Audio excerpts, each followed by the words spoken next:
Yo, what's Bad Man Mo back with me? So when a person says that they are that a rapper sold their soul or whatever like that, right? You can't really sell your soul, right? And I said this in another video, but I was trying to really specify that when you are going to sign that paperwork or you going to give your signature, remember your signature is the sine wave. Remember a signature is dealing with the wavelength. So when you put your energetic signature on that paper, you think it's just a physical signature, but it's energy. So basically, energetically, if you didn't read what was in that contract, these words become binding spells.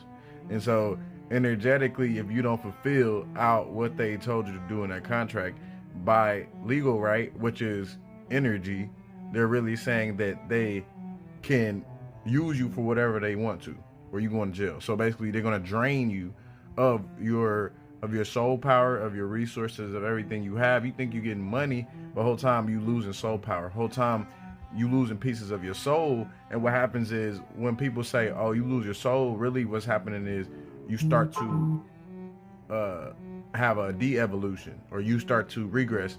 And this is how people end up doing what you say, either just being straight reincarnated, or they come back as something, as a lesser being, as an animalistic being, or anything like that, where you're talking about the soul is you're backtracking, or you're like you're decaying, or you're losing um what you were building up on when you're talking about in terms of soul growth and development, in terms of who you are as a spiritual being. So anytime that you see these celebrities always going to do these concerts, and many different people, I ain't gonna call names, they do certain things with these rituals and things like that because they need to energy harvest to be able to acquire that power back. And they have to use other people's souls to do it. This is why they do these things and these different energetic sacrifices all the time.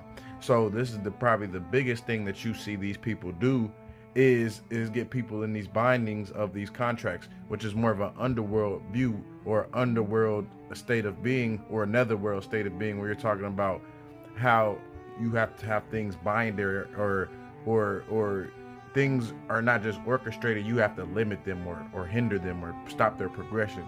But in true growth, or true spirituality, or unification of what we call being with the Most High, this is an understanding of being in a unity, being one with the creator, or one with the source that emanates light into this creation, into this reality, so to speak.